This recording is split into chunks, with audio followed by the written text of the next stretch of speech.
Canary Lakes. I'm standing here today in Soweto. Here in Monte Carlo Grand Prix time. Here at Kensington Palace. You can see here in Jordan. Here at Horse Guards. Live from the town of Whittlesea. Here I am in one of the oldest parts of Moscow. From across the globe. Hello, I'm Susanna.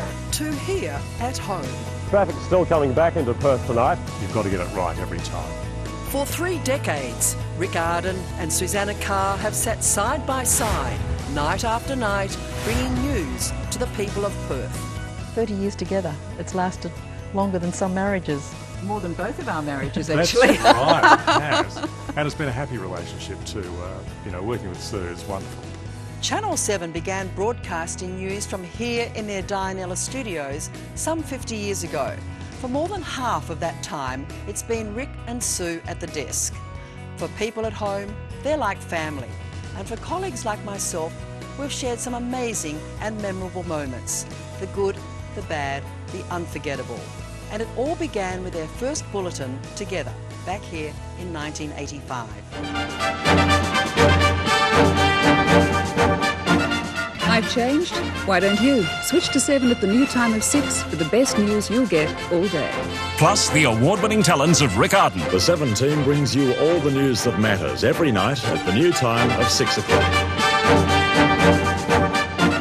This is their very first bulletin, together on air. Good evening and welcome. Also tonight, West Australians urged to boycott a controversial government survey. News partners who would go on to become simply the best.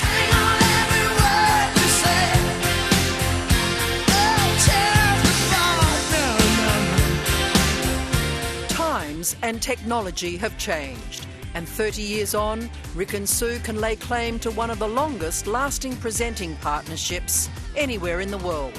Only just beaten by another Sue and her co-host, Chuck, in the US.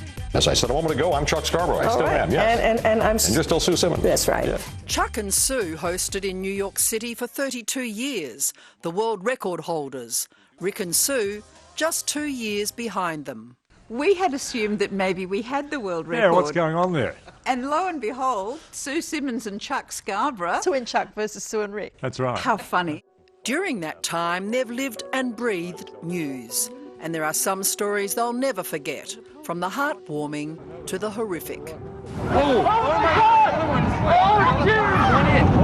For both Rick and Sue, September 11 is something that will stay with them forever. It was a coordinated attack on the twin symbols of US economic and military power. Just to see those live pictures on the other side of the world, to see those two, monumental buildings collapsing, and to see people jumping from those buildings in front of you on the other side of the world to their deaths is something I'll never forget. Then there was the death of the People's Princess, Lady Diana. Tonight, the royal family prepares for Diana's final farewell. Across the globe in London, along with the world's media, was Susanna Carr. Susanna joins us live from London outside Buckingham Palace tonight. And Susanna, we have new evidence now about what caused this dreadful tragedy. Yes, Rick, the man who drove the Princess of Wales to her death was drunk. It would go on to become the biggest funeral the world has ever seen. We weren't supposed to be covering that, but our news director at the time decided to put a personal and local feel to it, an Australian feel, that we should do the commentary. So with about 12 hours notice, we took over the commentary of the funeral. An experience like no other. The atmosphere in London was something I've never experienced before. You had grown men crying in the streets, people queuing overnight to sign a book of remembrance. In 1990, when Iraq invaded Kuwait, the decision was made to send Rick Arden to the war zone. The man who has the hopes of the world on his shoulders has arrived with just one aim: to stop this crisis. Well, we're on the Iraqi border, a very dangerous place. And we thought we had permission to be there. As it turned out, we didn't. We had submachine guns pointed at us. They were yelling at us in Arabic. We turned around and we didn't know whether we were going to be shot in the back or not. A few years later, Perth was in the grip of its own terror. Tonight, the hunt for a killer. Police search for the tiniest of clues.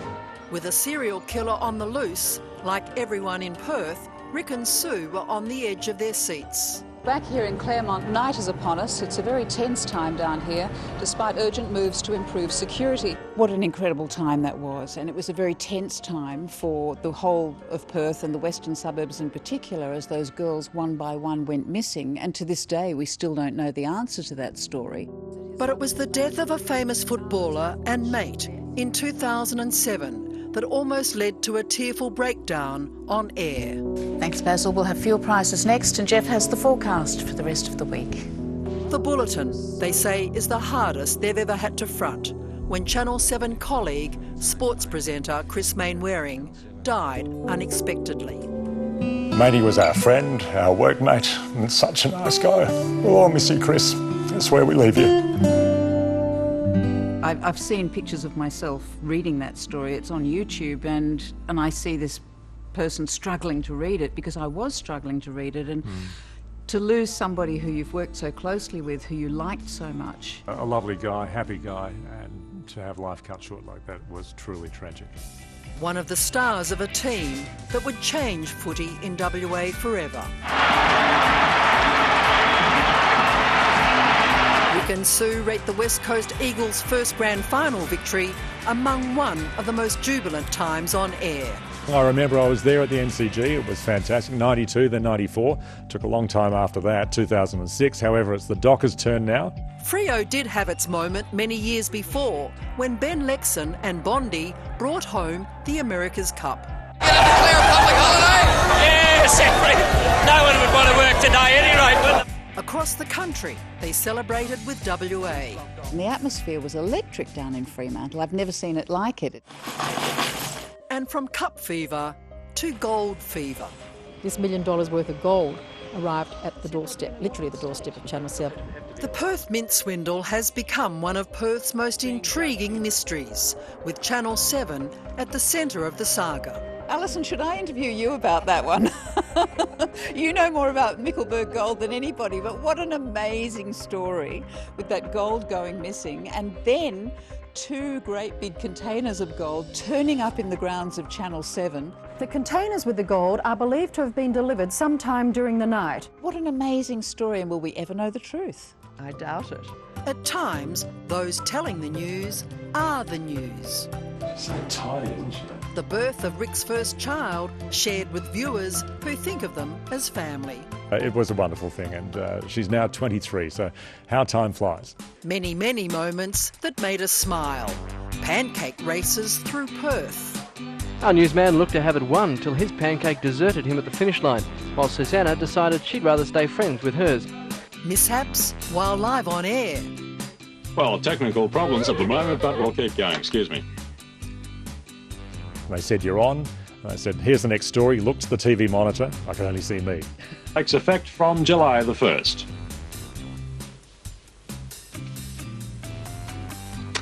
Well, look as though we haven't got that story, so we'll continue. The next story, excuse me again. Yep. And then the phone rang. We had a phone in those days.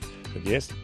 Tell them we've got a problem, we'll go to the next story. Went to the next story, nothing. Went to the next story, nothing. Then they rang and said, we have to abandon the news. And I virtually said, what? Okay, thanks. Well, unfortunately, we are having extreme technical problems at the moment, so what we'll have to do is take you to our next program, Sons and Daughters. For the moment, good night. I think it was the first time a news in Australia had been abandoned, and it actually made the papers on the East Coast. Then there's the stuff that never got to air. In this area too, one of the most tragic wrecks took place. The child's eaten. All but 2 of the survivors were eaten. Good evening. Coming up in 7 Nightly News as that blowfly buzzes past. Did you see that? That was a ripper. There he goes. Hooray! No cyclones today, thankfully, but plenty of other news. If only I could find it. C'est la vie. If something happens, well, you just move on. The thing with most things that go wrong in the studio is that most people at home don't know. And that's because they've been covered over and handled. And so we see a lot more that happens than people at home do. When it comes to live TV, they think fast on their feet. Nowadays, new technology means bloopers are rare. Incredible changes. Yeah, I mean, we've gone from film to videotape to digital. We've got people sending in news stories on iPhone. And another big change is everything's accessible instantly from anywhere in the world. And it was right here from the Channel 7 newsroom that Susanna was on air, live across the country, as the Sydney siege came to a dramatic end. More pictures now coming through. It looks like there's more activity going on. Sean, let's find out what's happening now. Look, you can probably hear the loud explosions behind me. I don't know if it's gunfire. With Sydney's Martin Place studios evacuated, the broadcasting was coming out of Perth. The police are throwing something? They are. They're throwing something into the doorway. And we've just seen another hostage brought out. As harrowing as those experiences are, it's the work that I enjoy most because I really like working unscripted. I like having to think on my feet. That was an incredible experience because we went live for 3 hours and we just had to follow the action as it unfolded. Now another era is about to begin, with the pair set to host the news from a state-of-the-art studio in Osborne Park. These technological advances that are in front of us when we move to Osborne Park into the building with the West Australian, it's a wonderful avenue of journalism that will just keep expanding into the future. So I think we have a wonderful future ahead of us. A long-standing partnership that spans generations of viewers who night after night have tuned into the faces they've come to know and trust for 30 years. So there's a whole new era to start in. So as to how long we keep going with it, it's open.